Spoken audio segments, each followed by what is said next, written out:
do you get a warmer, darker sound on your saxophone? Well, even before buying equipment, there's some things we can do that'll make a drastic difference in the quality of your tone. And I can offer a discount code on that.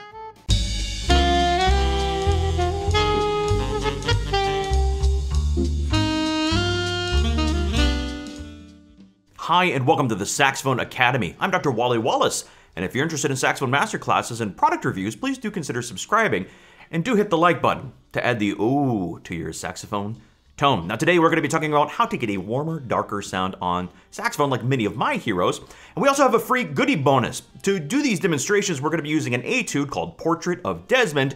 You can download for free and play along. I'll put a link down below.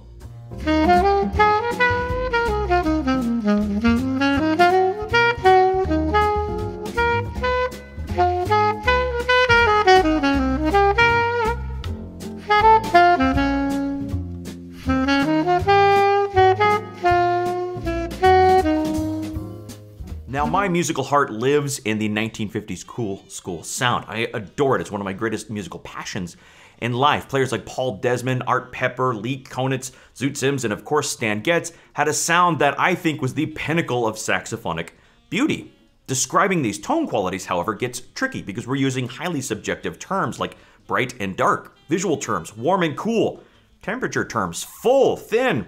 These are terms that don't necessarily have a direct meaning to sound, so we have to kind of come to terms with a shared aesthetic language. So for me, when I think of the cool school West Coast sound, I think of slightly more diffuse, less focused, and a broad spectrum of overtones evenly divided with a strong sense of the fundamental. It's also important to note that your sound does not primarily come from any piece of equipment. Not your chamber shape or size, not your tip opening, not the Paul Desmond aspired to sound like a dry martini. And now you can too. Sononaut Laboratories are proud to introduce Martini Reeds, a flavored reed for the most sophisticated of sonic palates. Each batch of high-quality French cane is immersed in premium gin. You won't just taste the subtle notes of juniper and citrus, you'll play them. Our hand-selected cuts are shaken at exactly 180 beats per minute, while casting a passing glance at an unopened bottle of top-shelf vermouth, perfectly shaken so you can stir it up on the bandstand. Whether you're blowing over a 2-5 or hitting the lounge 2 minutes after 5, Martini Reeds are the perfect companion for all your cool school endeavors. Smooth tone, smooth flavor. Martini Reeds. Listening is the master key to any musical success. Listening creates the expectant mold into which we pour our time and talents and efforts. Without listening, we're really just wasting our time. And honestly, if you don't enjoy listening to jazz, there's a lot of other cool hobbies, like take up falconry. That sounds fun. So start growing your record collection. Save a little bit of money and buy a decent pair of headphones, because without listening to jazz records, it's like trying to find the Eiffel Tower while using a map of Chicago. Not gonna happen.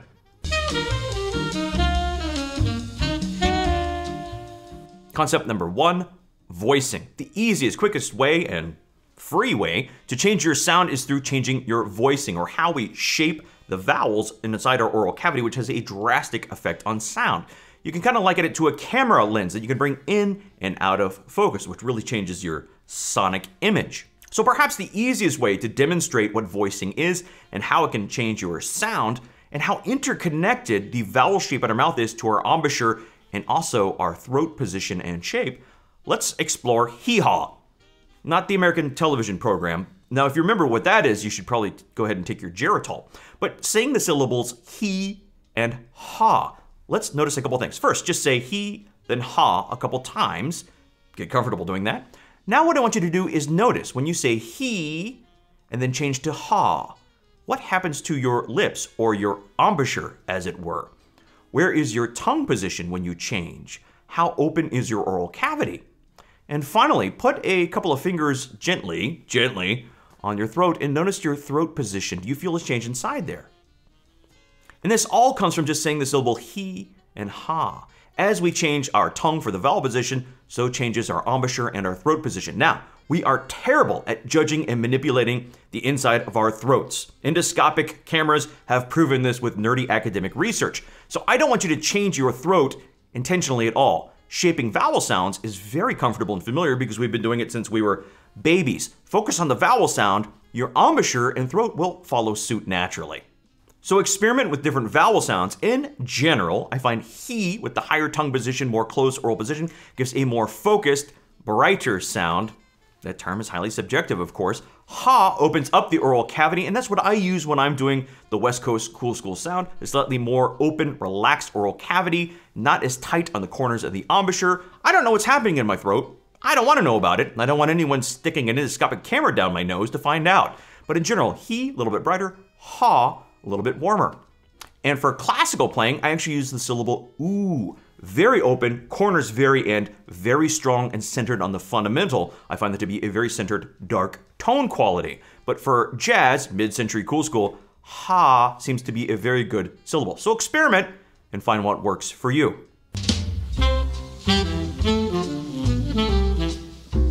Concept number 2, cooperative resistance. Now I'm stealing this term from Jack from the Boston Sax Shop. I interviewed him on the Saxophone Academy podcast, and he had the best description of this term that I've seen. When we think of saxophone resistance, sometimes it gets a bad rap, meaning we don't want resistance, we want completely free blowing. And we see free blowing as a marketing term used by a lot of mouthpiece and ligature manufacturers. But free blowing in and of itself is not necessarily a good thing. If we don't have something to push back against, there's no balance and the tone becomes bright and anemic. Now on the other end, if there's too much resistance, we're in stuffy land. And that's highly unpleasant as well. What we want, of course, is balance. Take the Buddha's approach to tone. Balance, the middle road. We need some resistance to push back again to fill out the tone and get a pleasant tone quality. The easiest way to add cooperative resistance or remove it is through reed strength. And I'm not even talking about buying a new box of reeds necessarily. Even within any given box, there's a variance of strength. Every brand has a variance even within the same number of reeds. So a slightly firmer reed will give you a little bit more cooperative resistance, darken up the sound. Thinner reed, generally we perceive it as slightly brighter. Should also note that if you've been playing on one reed for a long time, it gets softer and softer and softer and will become brighter and buzzier. So using a fresh reed is a great way to add a little bit more of cooperative resistance and will darken up the sound. Rotate your reeds. I have an entire video on that somewhere, but don't play on one reed to death or you're going to be entering Buzztown population U. Now, if you do want to experiment with reeds, start with just the reed cut. You don't even have to go up a full strength. So for instance, Van Doren has, I don't know how many cuts of every strength reed, but if we take a 2.5 reed and use the Blue Box Traditional, listen to the difference between that and the Green Java, more jazz cut reed.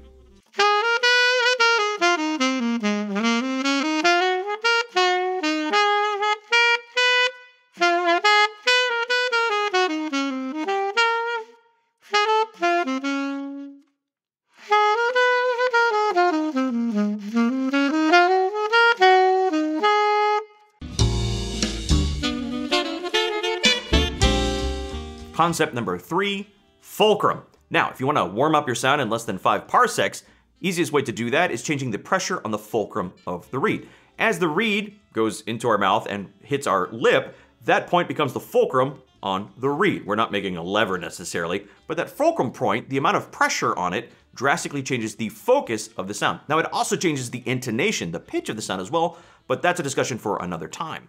Simply put, if we tilt our nose up, increasing the fulcrum pressure slightly, we get a more focused, slightly brighter sound. If we tilt the nose down, we relieve a little bit of pressure off the fulcrum and broadens the sound. In general, when I play classical, I like to keep a rather level, if not slightly nose up, to get a little bit more focused sound when I play classical saxophone. In jazz, I tend to tilt my head slightly downward, getting a more diffuse sound, like my heroes. I did an interview with classical saxophone legend Timothy McAllister, who summarized it as, in generalities, nose up for classical, nose down for jazz. It's a generality, of course, but I think it's a pretty good starting point. Now, listen to a couple of sound examples from our etude with the nose up and then the nose down and see if you can tell the difference. Now, I'm exaggerating, of course, for this demonstration, but it shows you how the pressure on the fulcrum really does change the sound.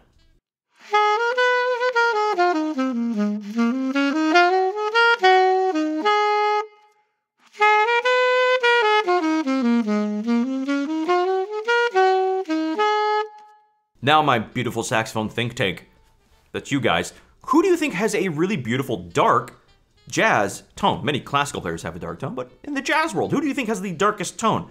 What do you like best? Let me know in the comments below and we'll check out these recordings together.